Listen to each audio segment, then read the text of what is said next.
A'udzubillahi minasyaitonirrajim. Bismillahirrahmanirrahim. Assalamualaikum warahmatullahi wabarakatuh. Innal hamdalillah nahmaduhu wa nasta'inuhu wa nastaghfiruh wa na'udzu billahi min syururi anfusina wa min sayyiati a'malina. May yahdihillahu fala mudilla lahu wa may yudlilhu fala hadiya lahu. Asyhadu an la ilaha illallah wahdahu la syarika lahu wa asyhadu anna Muhammadan abduhu wa rasuluhu alladzi la nabiyya ba'dahu.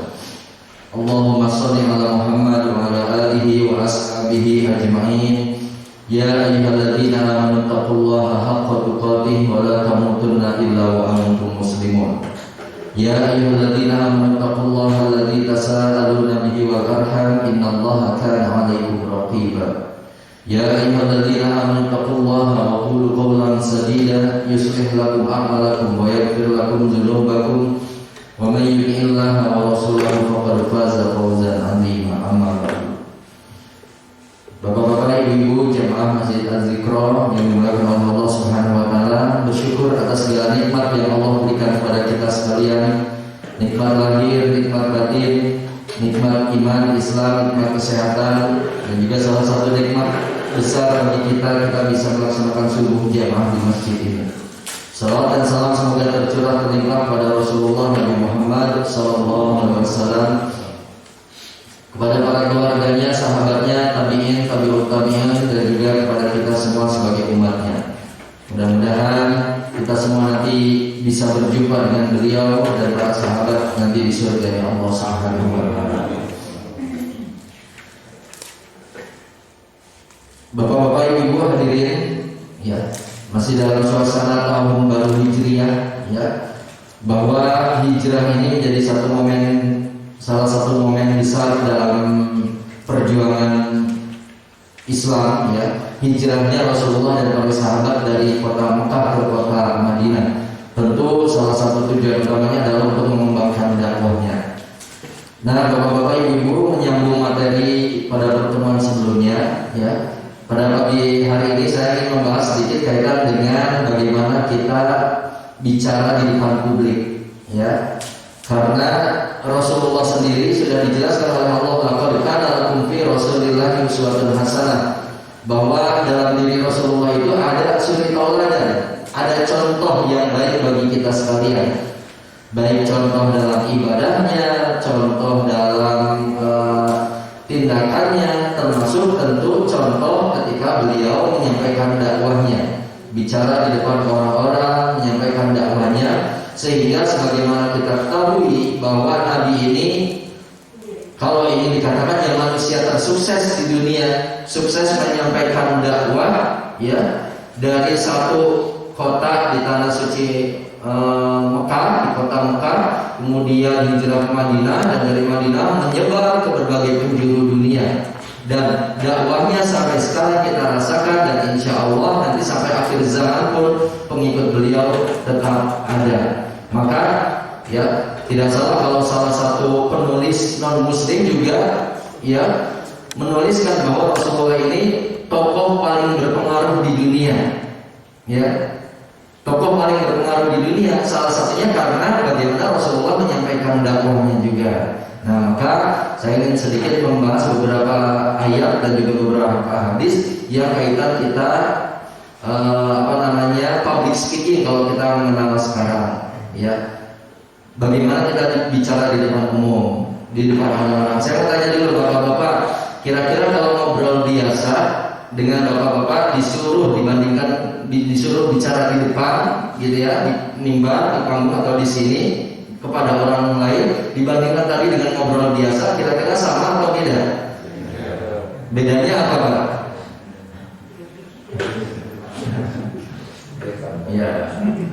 Ya, kalau ngobrol biasa mah ada kalanya ide itu terus muncul aja, ya.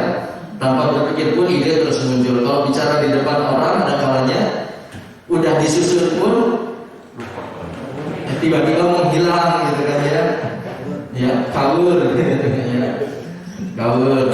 Nah, jadi ini pentingnya. Kenapa kita penting membahas ini juga? Saya mau tanya dulu. Berdakwah itu tugas ulama ustaz, kiai saja atau sebenarnya tugas seluruh umat Islam? Tugas seluruh umat Islam, bukan hanya tugas, bahkan kebutuhan kita untuk berdakwah. Kita lah yang butuh untuk berdakwah. Sekali lagi, ini penting sekali. Bukan tugas, tapi butuh kita untuk berdakwah. Suratnya sering kita baca, surat paling singkat terdiri dari 3 ayat, Al-Asr, ya. Demi waktu, sesungguhnya seluruh manusia itu dalam kerugian. Innal insana lafi khusrin, ya. Sungguh seluruh manusia dalam kerugian. Illa, lalu Allah sambung dengan kecuali. Illal ladzina, menjadi orang yang tidak rugi itu kecuali yang disebutkan ciri-cirinya berikut ini. Apa saja cirinya yang tidak rugi itu? Illal ladzina amanu, yang pertama beriman, wa amilus sholihat, dan beramal soleh, wa tawasau bil haq, saling mengajak kepada kebenaran. Nah, ini dakwah kan, mengajak ini, ya. Wa tawasau bisabr, dan saling mengajak dengan kesabaran, ya. Dan 4 hal ini bukan disambungkan dengan kata-kata atau prasyaratnya bukan atau, tapi dan, ya.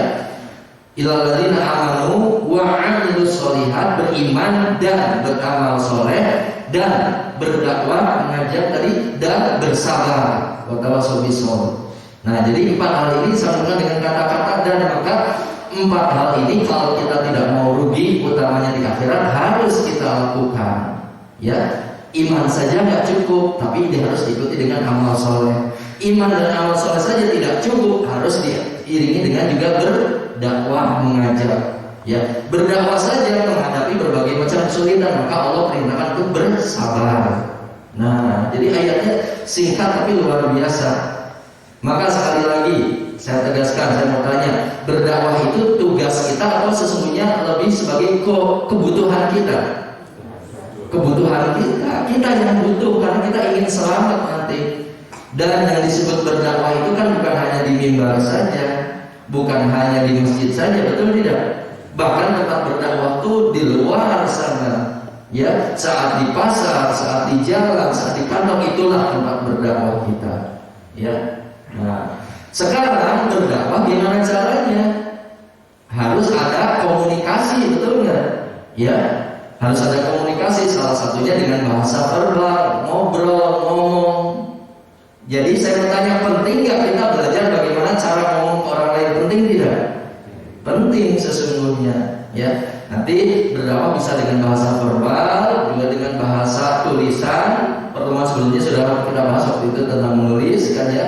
Maka penulis pun dakwah, berbicara pun, ya, kaitannya dengan dakwah, ya. Nah, jangankan kepada orang lain, kepada keluarga sendiri saja. Saya mau tanya kepada bapak-bapak, Pak, pernah nggak mengalami ada hambatan komunikasi dengan istri? Pernah nggak? Wah, dia. Ya, ada sesuatu yang ingin disampaikan tapi ya tidak tersampaikan, atau ada hal. Kalau saya tanya ibu-ibu, mungkin lebih keras jawabannya. Ya, kepada keluarga, kepada anak pun demikian, ya. Jadi kita ada kalanya menghadapi kondisi-kondisi yang kita susah untuk menyampaikan sesuatu, ya. Nah, maka kita penting untuk belajar tentang hal ini.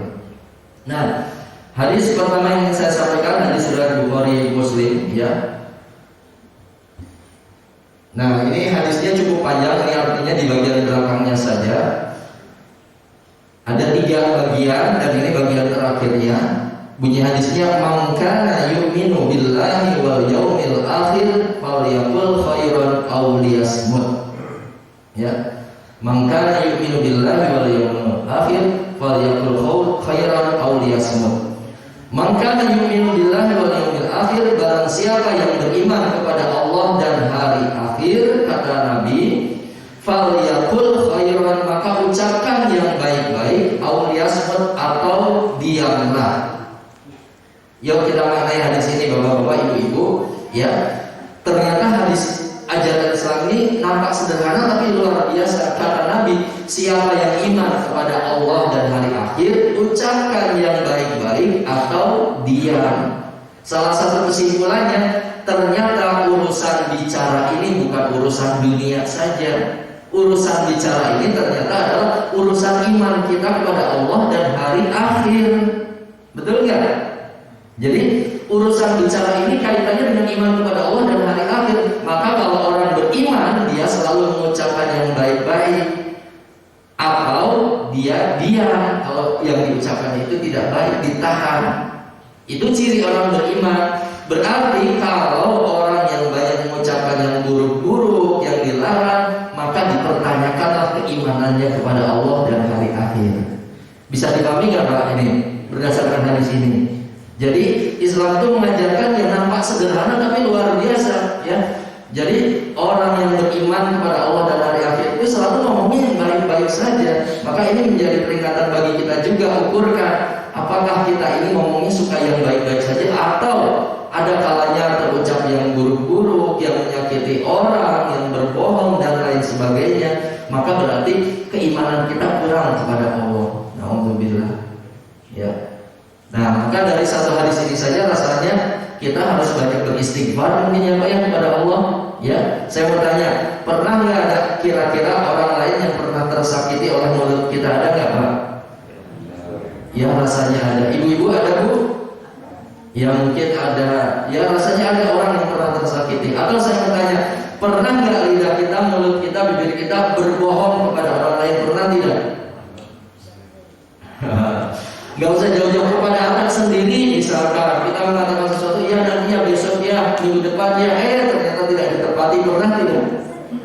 Ya, ini menjadi introspeksi juga bagi kita. Nah, jadi perkara bicara itu ternyata urusannya bukan hanya urusan dunia, tapi dunia akhirat. Ya, maka penting bagi kita untuk kemudian berdasarkan hadis ini untuk selalu berkata yang baik dengan cara yang baik. Nah, ini penting, ya. Tidak cukup hanya berkata baik, tapi harus dengan cara yang baik juga. Ada kalanya kita niatnya mah baik, tapi karena cara penyampaiannya kurang baik, maka hasilnya menjadi tidak baik. Ya. Ada kalanya juga kesalahpahaman muncul dari itu. Suami istri dua-duanya niatnya baik, tapi cara menyampaikannya yang kurang baik sehingga tidak nyambung. Ya. Orang tua dengan anak, ya. Nah, maka penting bagi kita untuk belajar berkata-kata yang baik dengan cara-cara yang baik juga. Nah, maka nanti kita melihat bagaimana Nabi berkata-kata, bagaimana Nabi itu kalau bicara, ya. Bahkan ada satu buku khusus saya sebulan atau 2 bulan yang lalu beli, judulnya Cara Berinteraksi Rasulullah. Bukunya tebal, ya. Cara berinteraksi Rasulullah, di situ dibahas banyak hal kaitan dengan Rasulullah, bagaimana dengan sahabat-sahabatnya, dengan keluarga dan lain sebagainya. Nah, maka ini satu poin penting untuk kita sadari bahwa yang pertama, urusan bicara ini ternyata sangat penting sekali. Yang selama ini mungkin kita karena setiap hari bicara ya udah mengalir begitu saja, ya. Padahal banyak sekali yang perlu kita perhatikan, ya. Nah, maka kita harus menjaga ucapan kita, mulut kita. Karena ucapan pun itu tercatat di sisi Allah. Malaikat mencatat ucapan kita. Ucapan baik menjadi doa kebaikan, ucapan buruk menjadi doa keburukan. Ya. Ucapan baik menjadi doa kebaikan, ucapan buruk menjadi doa keburukan. Saya mau tanya bapak-bapak, pernah nggak ada yang dulu pernah punya cita-cita kemudian terucap, beberapa tahun kemudian terwujud. Awalnya hanya ucapan saja, ngomong ke istri saya, kayaknya asik ya kalau kita punya rumah di sana misalkan, atau ingin apa, tiba-tiba terwujud. Pernah mengalami itu nggak Pak? Ya rasanya pernah. Dan kita awalnya terucap saja, ya, yang dulunya mungkin tidak terbayang dari mana seperti apa, tapi kemudian terwujud. Ya. Ayatnya di surat Qaf nih. Jelas sekali, ma yalfidhu min qaulin illa ladaihi raqibun atid. Tidak ada satu ucapan pun yang diucapkan oleh manusia kecuali ada di dekatnya raqibun atid, ya. Kita kemudian menyebutnya malaikat raqib atid, ya.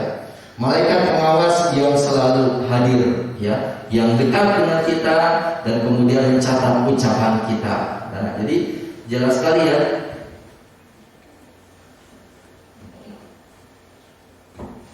Di dalam ayat Al-Quran, ayat ini, ya, ma yalfizu min qaulin illa ladaihi raqibun atid. Tidak ada satu ucapan pun yang diucapkan oleh manusia melainkan ada di dekatnya malaikat pengawas yang selalu hadir, ya. Jadi malaikat itu dekat sekali dengan kita, ya. Izyatallah kalau talaqiyan anil yamini wa anil shimali qa'idi. Ketika dua malaikat duduk di kanan dan kiri kita, di setiap kita ada malaikatnya, ya. Saat kemanapun malaikat itu senantiasa menemani kita, mencatat kita. Malaikat yang ditugaskan oleh Allah Subhanahu wa taala, ya. Jadi betapa kita ini diawasi terus-menerus, maka satu ucapan pun ternyata pasti akan dimintai pertanggungjawaban oleh Allah Subhanahu wa taala, ya. Saya mau tanya bapak-bapak, ibu-ibu, ada nggak kebohongan yang kita ucapkan dengan mulut kita yang kita sendiri sudah lupa dengan kebohongan itu? Ada nggak? Ya, rasanya banyak, ya. Nah, nanti di akhirat setiap manusia banyak yang terkaget-kaget atas dosanya sendiri. Atas, oh ya ternyata dulu aku pernah mengatakan ini, oh ternyata dulu aku pernah mengatakan itu, yang menyakiti orang lain. Nah, jadi banyak orang di akhirat nanti terkaget-kaget dengan amalannya sendiri, keburukan-keburukannya sendiri, ya, dosa-dosanya sendiri. Nah, maka kita harus berhati-hati kaitan dengan hal ini, ya, kaitan dengan ucapan kita, ya, karena setiap manusia ucapannya dicatat oleh malaikat, ya. Nah, maka ketika kita menyampaikan kebaikan, berdakwah, ya, ini tentu dengan satu harapan bahwa itu semua akan menjadikan penutup atas dosa-dosa kita atau kekurangan-kekurangan kita, ya. Bagaimana misalnya bapak-bapak di kantor mengajak teman sekantornya, seruangannya, ketika sudah azan, yuk kita sholat dulu. Saya mau tanya, itu dakwah bukan? Dakwah yang luar biasa, justru di sanalah dakwah yang sebenarnya, ya, yang mengajak sholat, mengajak kebaikan, mengajak menghindarkan dari keburukan, itu dakwah yang sebenarnya, ya. Betapa banyak hal yang harus dilakukan di luar sana kaitan dengan dakwah. Nah, maka kita belajar, kita coba sekarang nanti kita lihat sebuah hadis riwayat Abu Dawud berikut ini. Dijelaskan oleh sahabat bahwa perkataan atau ucapan Nabi itu ucapan yang seperti apa, ya. Nah, ini penting sekali bagi kita sekalian. Nah, kita lihat sebuah hadis berikut ini, ya. Nah, hadisnya, kana kalama Rasulullah kalaman faslan yafhamuhu kullu man yasma'u. Kata Nabi, sahabat menjelaskan, salah satu sahabat dijelaskan bahwa karena kalaman Rasulullah adalah perkataan Rasulullah itu adalah kalaman faslan, perkataan yang jelas, yang kamu yang difahami kulla, setiap man, siapa yasma'uh, yang mendengarnya. Nah, ini sunnah berarti bagi kita. Nabi itu kalau bicara itu perkataannya jelas, tidak membuat orang bingung, tidak membuat orang susah menangkapnya. Nah, Nabi melaksanakan itu, maka ini pun sunnah bagi kita untuk selalu berkata-kata itu jelas, ya. Karena ada kan, misalkan seseorang disuruh bicara di depan umum menjadi MC atau pembicara, misalkan karena grogi, ya, kemudian perkataannya menjadi tidak jelas. Pernah mendengar yang seperti itu nggak, Pak? Ya, karena grogi, jadi semakin grogi, semakin menunduk, mimpinya juga semakin jauh, semakin gak jelas ke orang-orang. Pernah melihat yang seperti itu? Ya, pernah sering, ya. Ya, atau pernah mengalami pribadi masing-masing? Ya, nah, ada kalanya kalau tidak terbiasa, kita yang seperti itu, karena gemetaran, grogi, kita kemudian tidak bisa mengontrol, tidak bisa sadar diri apakah orang lain itu jelas tidak mendengar perkataan saya, ya. Nah, jadi ini menjadi satu hal yang penting bagi kita kalau bicara, ya, ya, baik di ngobrol biasa pun penting bagi kita membuat perkataan kita ini jelas dipahami, ya. Karena ada juga orang yang kemudian kalau ngobrol cepat banget kayak kereta cepat misalkan, ada yang lambat banget, ya. Nah, Nabi bicara tidak terlalu cepat, juga tidak terlalu lambat, sedang-sedang saja dan mudah dipahami oleh orang lain, ya. Kalau bapak-bapak di sini kira-kira tipe kalau ngobrol yang ngebut atau slow, coba.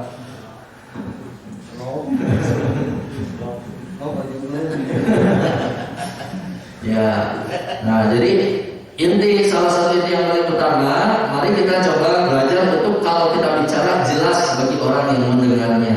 Macam-macam nanti jelas itu dari volume suaranya, pertama itu sangat penting sekali, betul nggak? Ya, kalau udah bicara tapi seperti ngaharewos, orang yang mendengarkan jelas nggak kira-kira menangkapnya? Enggak, makanya kita harus satu kontrol volumenya juga, ya. Kan itu juga, ini juga sangat penting. Coba saya mau tanya, siapa yang tadi malam beli nasi goreng atau mie tek-tek yang lewat? Coba angkat tangan, ada? Atau dalam seminggu ini yang beli siapa? Coba angkat tangan. Ada? Ibu, ada bapak-bapak, ada?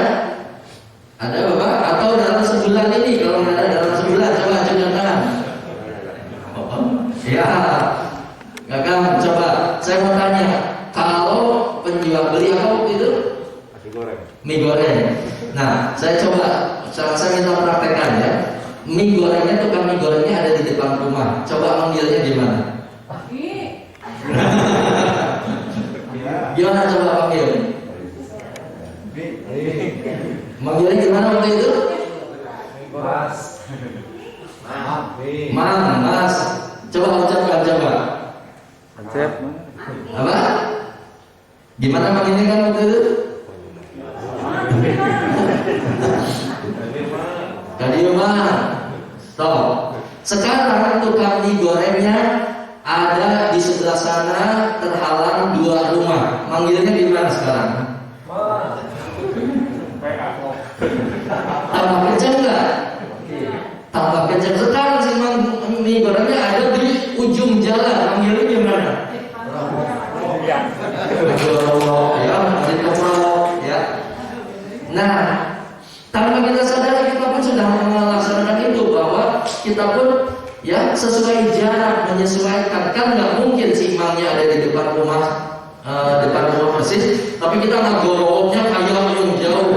Mungkin si imamnya juga marah, atau udah ditatoreng atau ya gitu kan ya. Ya artinya kita pun kalau bicara, ya ada kalau sudah menyesuaikan, sudah kontrol volume suara kita, ya. Nah, masalahnya kalau bicara di depan publik, ada kalanya itu lupa karena groginya, betul nggak? Ya, sehingga ada kalanya udah mau mundur, semakin jauh dari ini, udah gak kedengaran semua. Ya, semakin mundur, ya, karena grogi, gemetaran. Nah, jadi ternyata salah satunya satu saja, ya, dari volume suara kita, ya.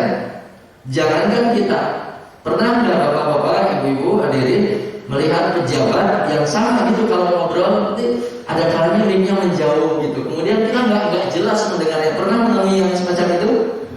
Ya, pejabat, pemimpinnya ada kalanya seperti itu, ya. Nah, maka kita sebagai umat Islam, maka dari hadis ini kalau kita bicara selayaknya kita memperhatikan audiens, ya. Salah satunya volume vokal kita, menyesuaikan pakai mic atau tidak, ya.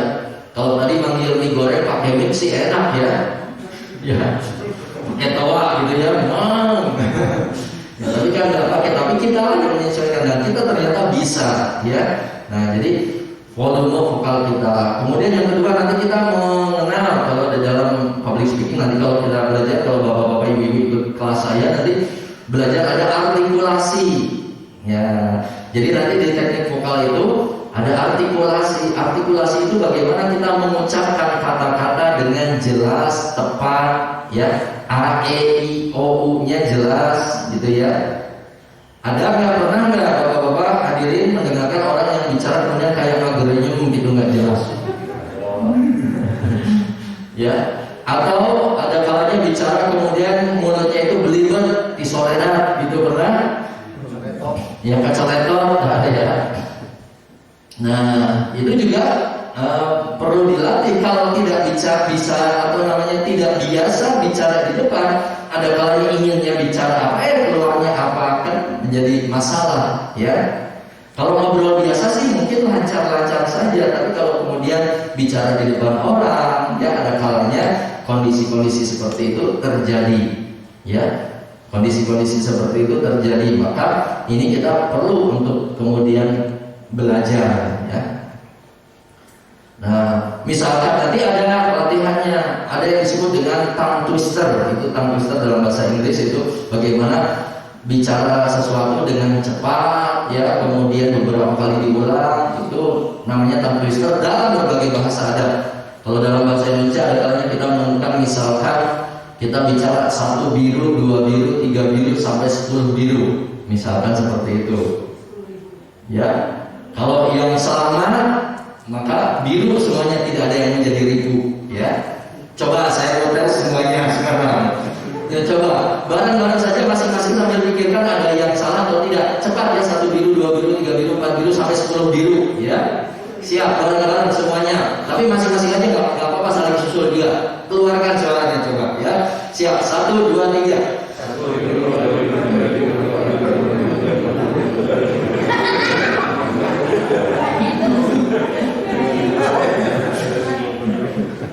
Selamat tidak?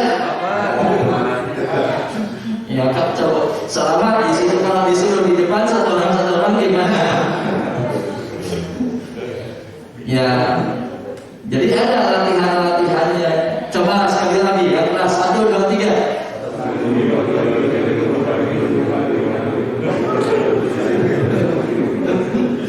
Tuh, ada yang pasti, ada yang tiba-tiba ketawa sendiri, gitu kan ya.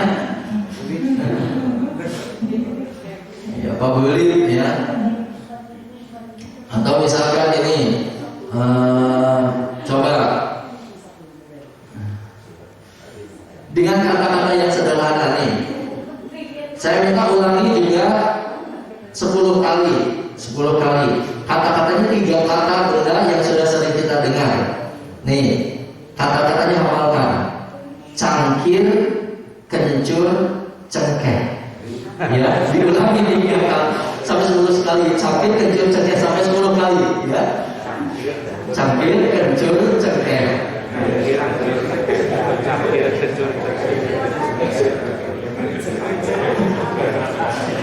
Coba yang keras semuanya. 1, 2, 3.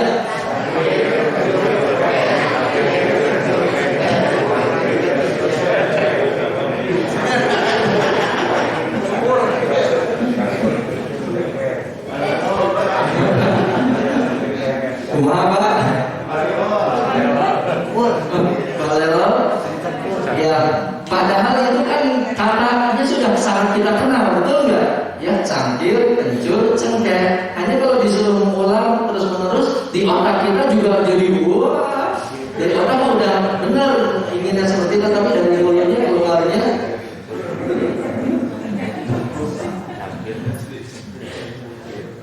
Jadi apa tadi Pak? Nah, itu ada latihan-latihan untuk mengatasi artikulasi kita, ya. Ya, jadi ada yang disebut tongue twister dalam berbagai bahasa. Dalam bahasa Inggris ada kalimatnya seperti ini. Betty bought butter, but the butter Betty bought is bitter, so Betty bought better butter.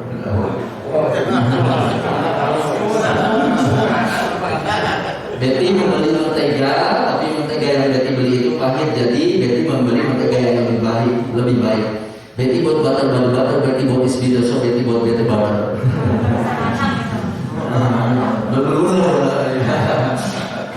Atau she sells seashells on the seashore. Apa itu katanya? Ya, dalam berbagai bahasa ada, ya.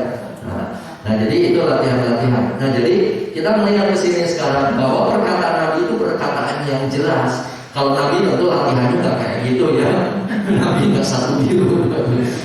Ya, Nabi sudah luar biasa dan tentu dibimbing oleh Allah, ya.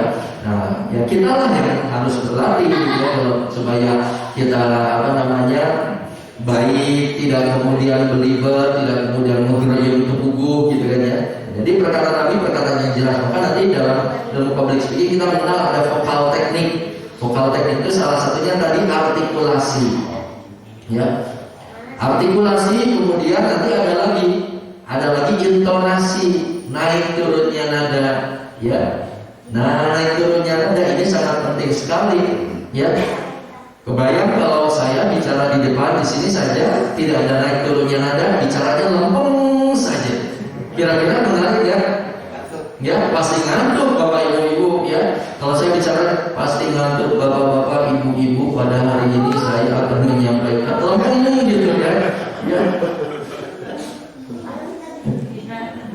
Ya nggak ada titik koma, ya nggak ada naik turun. Nah kan saya seperti itu. Misalkan ada yang kemudian turun, ada yang naik, gitu kan ya. Nah itu juga menjadi sangat penting sekali, ya. Nabi memang seperti itu. Oh bahkan jauh lebih dahsyat Nabi itu, jauh lebih dahsyat naik turunnya nada Nabi itu luar biasa, ya. Ada hadisnya, nah berikut ini, bahwa Nabi itu intonasinya luar biasa. Bahkan sampai pemuncak benar-benar ketika menyampaikan sesuatu yang dahsyat, sampai matanya memerah, bahkan sampai suaranya teriak dan seterusnya. Nih hadisnya, nih hadis riwayat Muslim. Karena Rasulullah SAW idza khotbah ihmarrat ainahu, adalah Rasulullah apabila berkhutbah ihmarrat ainahu, matanya memerah, ya. Kemudian wa'ala sautuhu, dan suaranya keras naik, ya. Washtadda ghadabuhu, dan kemarahannya memuncak, ya. Hatta ka'annahu mundzirun jaysh, seakan-akan beliau sedang memperingatkan pasukan dari datangnya musuh. Nah, jadi Nabi kalau ketika bicara sesuatu yang dahsyat, yang penting, bahkan matanya sampai memerah. Jadi Nabi itu bicaranya lempeng saja atau tidak? Tidak, ya. Jadi Nabi itu sampai bahkan matanya memerah kalau memang yang dibicarakannya sangat penting sekali, ya. Kemarahannya memuncak seakan-akan sedang memperingatkan pasukan dari kedatangan musuh. Kalau misalkan di luar sana ada musuh yang mau masuk ke sini dan yang melihat hanya saya, bapak-bapak, ibu nggak melihat, kira-kira saya memperingatkannya teriak atau biasa-biasa saja? Pasti teriak. Atau di luar lagi ada macan sedang mengendap-endap, ya, macan sedang siap-siap menyerang sini. Kan nggak mungkin saya bicaranya, bapak-bapak, ibu-ibu, di luar ada macan. Ya, pasti saya pun kaget. Ya. Nah, Nabi kalau bicara itu ada, kalau marah ya benar-benar marah, ya. Tetapi tentu konteksnya ketika memerah matanya kemudian suaranya memuncak, ya memang kontennya memang yang sedang dibicarakan sangat penting sekali sesuai dengan kontennya, ya. Nah, jadi Nabi pun seperti itu, ya. Bahkan maka kalau tadi saya bicara intonasi naik turunnya nada, maka Nabi jauh lebih dahsyat kalau melihat hadis ini, betul tidak Pak? Ya, lebih dahsyat Nabi itu, ya. Seperti memperingatkan pasukan dari datangnya musuh, ya. Jadi pasti suaranya sangat-sangat keras sekali, jelas, ya. Matanya memerah, maka dahsyat sekali naik turunnya nada di sana. Nah, kemudian tadi kita mengenal tadi adanya intonasi kan ya, naik turunnya nada. Nah, kemudian tadi ada artikulasi, ada intonasi, nanti ada juga ada yang disebut aksentuasi. Aksentuasi itu penekanan, ya, penekanan di titik-titik tertentu. Contoh misalkan, saya bicara kaitan dengan COVID, bapak-bapak, ibu-ibu, bahwa di situasi pandemi COVID seperti ini, maka yang harus kita lakukan diantaranya adalah yang pertama, memakai masker. Kemudian yang kedua adalah selalu cuci tangan. Nah, itu aksentuasi, ya. Kan tadi Bapak Ibu yang harus kita lakukan yang pertama adalah memakai masker. Nah, saya beri jeda seperti itu namanya aksentuasi. Ada penekanan-penekanan tertentu dan itu sangat berpengaruh, mudah ditangkap oleh pendengar. Betul tidak? Beda kan kalau saya bicara bapak-bapak, ibu-ibu, yang harus kita lakukan di masa pandemi ini adalah memakai masker, cuci tangan, dan kemudian jaga jarak tanpa ada aksen, ya. Orang menangkapnya agak susah gitu ya. Tapi kalau diberi aksen tertentu itu menjadi mudah diingat. ya mudah ditangkap. Nah, Nabi pun bicara seperti itu, maka di hadis lain ada kalanya Nabi memberi penekanan di titik-titik tertentu itu bahkan sampai diulang 3 kali agar pendengar lebih jelas menangkapnya. Nah, jadi ini sangat penting sekali memberikan aksen-aksen tertentu, ya. Nah, jadi memberi penekanan-penekanan tertentu kepada hal-hal yang sangat penting. Nah, ini kan contoh juga aksen seperti itu. Nah, jadi ternyata seni berkomunikasi itu sangat banyak sekali, ya. Bukan hanya sekedar ngobrol biasa saja, ya. Nah, jadi ini penting sekali berkaca dari apa yang dilakukan oleh beliau Nabi Muhammad SAW, ya. Nah, jadi tadi diantaranya 3 hal penting dalam teknik vokal itu ada apa saja tadi, masih ingat kan Pak? Yang pertama apa? Apa sirkulasi, artikulasi, ya. Yang pertama artikulasi itu pengucapannya secara tepat, jelas, ya. Kemudian ada intonasi, naik turunnya nada. Yang ketiga ada aksentuasi, aksen, ya. Evakuasi, ya, evakuasi. Ya, menonton sih semua. Ya, harus dievakuasi kalaupun bicaranya pingsan. Ya. Nah, jadi itu ya, banyak sekali nanti teknik vokal, tapi ini beberapa hal sederhana saja, ya, yang nanti ini sangat penting sekali. Yang saya melihat, ya rasanya umat Islam banyak yang harus terus mempelajari ini, ya, mempelajari bagaimana Rasulullah ketika berdakwah berbicara sehingga beliau sukses mendunia, ya. Ada kalanya kita orang ingin belajar sesuatu, ingin belajar public speaking, misalkan merujuk kepada siapa. Padahal umat Islam luar biasa rujukannya, betul nggak Pak? Ya, Rasulullah Nabi Muhammad SAW yang memang di waktu itu belum disusun ilmunya seperti sekarang. Ada tadi disebut aksentuasi, ada disebut artikulasi dan lain sebagainya. Tapi Nabi sudah mengamalkannya, betul nggak? Ya, intonasinya luar biasa Nabi di sini, ya. Sampai bicara di depan orang sampai matanya memerah, itu luar biasa. Saya mau tanya, bapak-bapak pernah nggak bicara di depan orang sampai matanya memerah? Pernah nggak Pak? Memerah grogi mungkin, memerah grogi. Ya, ya, memerah air mata. Ya, Nabi sampai memerah. Tetapi nanti di sisi lain, Nabi ketika bicara biasa saja, ya tentu ada sisi lembutnya juga, bahkan lebih lembut dari kita semua. Ya, nih keterangan berikutnya ayat Al-Quran sekarang, ayat Al-Quran. Surat Ali Imran ayat 159, ya. Rasulullah dijelaskan, ya, melalui ayat Al-Quran ini Allah berfirman, "Fabima rahmatin minallahi linta lahum." Maka disebabkan rahmat dari Allah lah kamu berlaku lemah lembut terhadap mereka. Tuh, Nabi itu ternyata lemah lembut. Di sisi lain sangat keras, ya, suaranya menggelegar sampai matanya memerah. Tapi di sisi lain Nabi itu lemah lembut kepada orang-orang. Ya, maka itu akhlak yang luar biasa. Lanjutan ayatnya, "Walau kunta fadhlan ghalizal qalbi lanfaddu min hawlik." Sekiranya kamu bersikap keras lagi berhati kasar kepada mereka, lanfaddu min hawlik, tentu mereka akan menjauh darimu. Mereka nggak akan ikut yang didakwakan oleh Nabi. Kalau Nabi itu keras sikapnya, sifatnya, ya.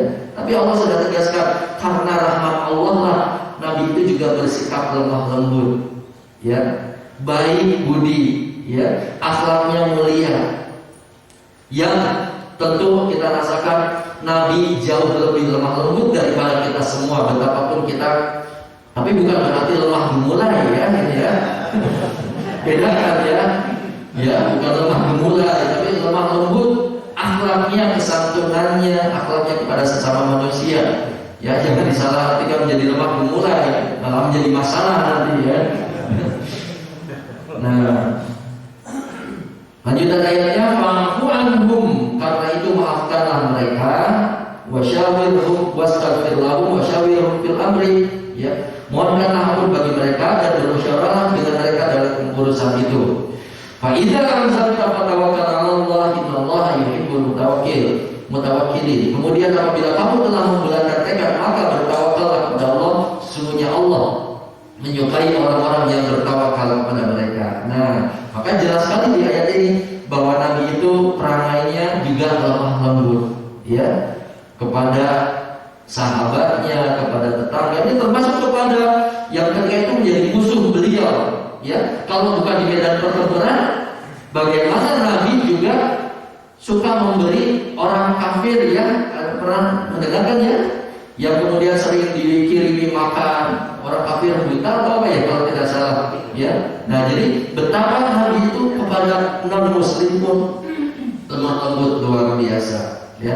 Tetapi di sisi lain ketika kaitan dengan akidah, dengan keyakinan, maka Nabi itu menyampaikannya dengan dahsyat luar biasa, ya. Nah, jadi utamanya juga bagi kita para suami, bapak-bapak, ya, maka ini penting bagi kita juga untuk ada kalanya tegas, ada kalanya juga bersikap lemah lembut, ya, bersikap lemah lembut, bersikap kasih sayang dan seterusnya, ya. Apalagi nanti di hadis yang lain kan ada ini, tabassumuka fi wajhi akhika laka shadaqah. Senyummu kepada saudaramu adalah bagian dari sedekah bagimu. Nah, maka kita bicara di depan publik pun, ya, public speaking, maka ini salah satu yang sangat dipentingkan, senyum kepada audiens. Nanti kemudian ada yang disebut dengan body language, itu kan macam-macam. Nanti ada eye contact, ini penting sekali eye contact juga, ya, eye contact kepada audiens, ya. Agar apa? Agar audiens itu merasa bahwa dia tuh mengikuti pembicaraannya, merasa dianggap gitu, ya. Kalau saya bicara seperti ini tapi nggak ada eye contact-nya, nunduk aja, atau saya lihat ke laptop, saya saja. Kira-kira apa yang dilakukan oleh bapak-bapak semua? Ya, ya pasti ada yang ngobrol, ada yang kemudian sendiri-sendiri masing-masing, ada yang cuek aja, betul ya? Ya, maka dalam konteks public speaking ini eye contact sangat penting sekali, ya. Maka saya kalau ngisi training, betapapun misalkan pernah saya pesertanya sampai 1.000 orang, ya, 2.000 orang itu, saya selalu ingin seluruh audiens itu perhatian kepada saya, karena ini giliran saya bicara, ya. Maka ada yang pernah diungkapkan oleh Nelson Mandela atau siapa? Oh, bukan, ini ungkapan.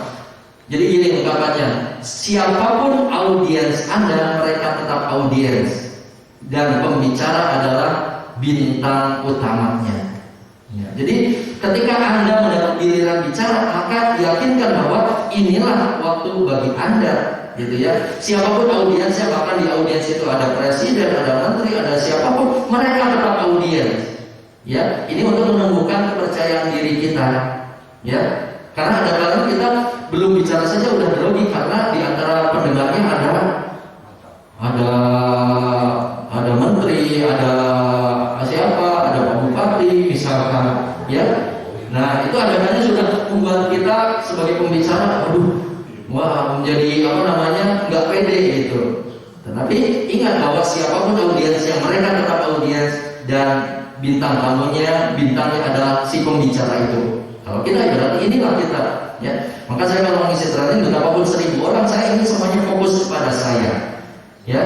Ingin fokus kepada saya, ingin semuanya perhatikan pada saya.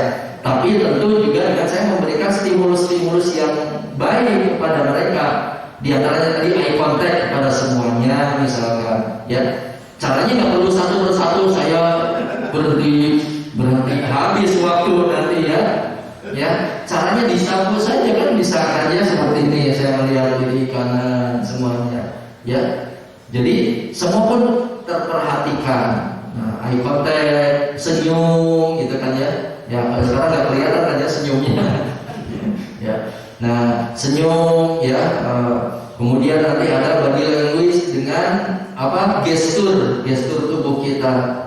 Gestur tubuh kita ini sangat membantu, ya, bagaimana meyakinkan kepada audiens tentang materi yang kita sampaikan. Kalau saya bicaranya gini aja, ya, betapapun suaranya udah bagus, tapi kalau kalau saya bicaranya tanpa gestur misalkan ya.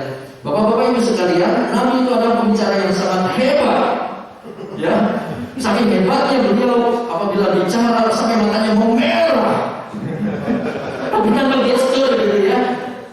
Ya, beliau kemarahannya memuncak sekali, seolah-olah sedang mengingatkan pasukan dari datangnya musuh. Tanpa gestur, beda nggak kalau dengan gestur? Sangat beda hasilnya. Bapak-bapak ibu sekalian, pasti sangat beda kan ya dengan gerakan tangan. Maka ada body language, itu ada diantaranya gestur. Kemudian ada facial expression, ekspresi wajah itu juga sudah sangat menunjukkan ya bagaimana ketika semangat Nabi sampai ekspresi wajahnya sampai memerah matanya, itu luar biasa kan ya.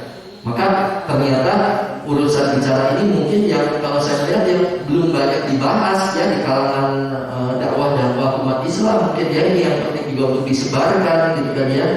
Nah, bagaimana kalau saudara-saudara tentang teman-teman kita di agama lain, mereka kan gaya dakwahnya juga luar biasa. Pernah melihat nanti ya pendeta berdakwah luar biasa, dia gaya dakwahnya yang untuk meyakinkan audiensnya ya. Nah, maka ini pun kita penting untuk menyampaikan yang kita punya rujukan sendiri, yaitu dari Nabi, dari Rasulullah SAW. Ya, maka ini bisa kita pakai ya. Nah, nanti bapak-bapak ibu sekalian, nanti bisa. Kan saya ada kelas waktu itu sudah saya sampaikan ya, kelas ini Inspiring Writing and Public Speaking ya. Alhamdulillah sudah 5 angkatan, nanti insya Allah mudah-mudahan di bulan September ada lagi ya. Sudah dari berbagai kota di Indonesia, 20 kota pesertanya, jadi online pakai Zoom meeting ya, kita belajar di sana ya, bagaimana membuat tulisan, kemudian juga bagaimana public speaking. Ini sangat penting sekali bagi kita karena tadi bahwa berdakwah itu ternyata adalah kebutuhan kita ya, kebutuhan kita, dan rujukan kita dari Rasulullah sudah sangat jelas sekali ya. Nah, tadi kita coba praktek 1 biru sampai 10 biru saja ya. Ada kalanya kemudian kacaletot ya bahasa Sundanya. Tadi 3 kata apa masih ingat tadi? Hampir genjot cengket. Coba kalau 10 kali bisa selamat dengan cepat, luar biasa. Itu melatih artikulasi kita juga ya. Nanti pertemuan berikutnya dites satu-satu ya.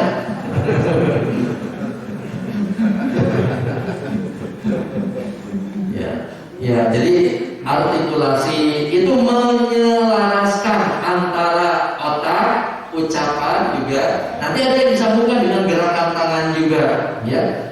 Jadi ada kalanya nggak nyambung gerakan tangan dengan apa yang kita ucapkan. Nah, itu juga kita dilatih, itu ada, ya. Nah, jadi bagaimana menyelaraskan? Kan sesungguhnya kita pun sudah sering menggunakan, hanya apabila kemudian di depan publik, di depan umum, ada kalanya terlupakan itu. Kan misalkan orang sedang bicara, bapak-bapak, ibu-ibu sekalian, ya di atas sana kita lihat langit, nah udah otomatis gini kan ya, ya kalau di atas sana langit, nggak nyambung kan ya.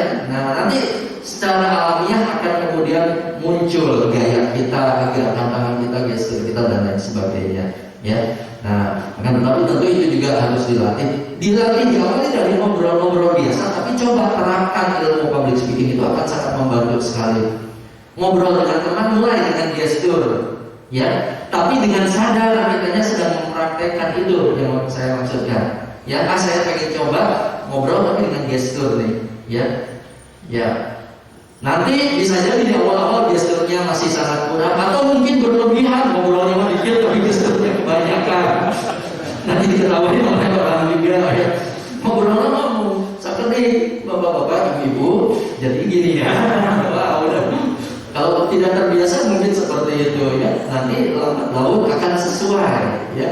Ya, tapi penting untuk dilatih, betul nggak Pak? Ya, karena ini membantu gaya komunikasi kita, ya, gaya komunikasi kita. Nah, maka mudah-mudahan ini bisa semakin beberapa hadis dan ayat Al-Quran tadi mudah-mudahan sedikit memberi pencerahan kepada kita bahwa penting bagi kita juga untuk belajar ini, karena ini termasuk sunnah Nabi kalau gitu ya, karena ini dilakukan oleh Nabi, bicaranya jelas, ya, kemudian ada intonasi naik turunnya, itulah Nabi, ya. ya maka artikulasinya jelas, ekspresi wajahnya jelas. Kalau ketika marah ya wajahnya merah, matanya merah, ya maka ekspresi wajahnya keluar, ya tidak lempeng-lempeng saja tapi ketika bicara. Maka kita pun ketika bicara, dan itu sesungguhnya sudah kita praktekkan juga. Misalkan bapak-bapak lagi ngobrol anaknya, hibur anaknya yang masih kecil, misalkan lagi silih kiri keteng gitu ya, ekspresi kita keluar, ketawa-tawa, betul nggak? Nggak mungkin kan ketika kita main kemudian tapi wajah kita memerah gitu seperti marah, gitu. Nggak nyambung kan ya. Ketika marah, ya marah gitu kan ya. Bapak-bapak pernah marah kepada anaknya, Pak? Pernah. Ada ekspresi marahnya nggak? Ya ada pasti ya. Kalau marah mungkin lebih mudah mengeluarkan ekspresinya ya. Kesel ya. Nah pasti nyambung gitu ya. Ya memang ada kala itu ketika marah pun kaca leton gitu ya. Ada kalanya niat marah, tiba-tiba ada kata-kata yang salah, anak kita malah menertawakan misalkan. ya. Nah, jadi menyelaraskan antara ucapan, pikiran, gerakan tangan dan lain sebagainya. Baik bapak-bapak, itu saja sudah jam 6, mudah-mudahan bermanfaat. Mohon maaf apabila ada kesalahan kekurangan. Intinya kesimpulannya adalah bahwa penting bagi kita untuk belajar juga bicara di depan orang, ya. Mengatakan, menyampaikan sesuatu yang baik dengan cara-cara yang baik. Nah, dengan cara-cara yang baik yang tadi ada vokal teknik, ada artikulasi, intonasi, ada aksentuasi, kemudian ada body language, ada facial expression, kemudian ada eye contact dan lain sebagainya, ya. Nanti yang kalau ikut trainingnya nanti dibahas secara khusus. Itu saja, mohon maaf apabila ada kesalahan kekurangan. Saya akhiri, aku qouli hadza, astagfirullahaladzim li wa lakum. Assalamualaikum warahmatullahi wabarakatuh.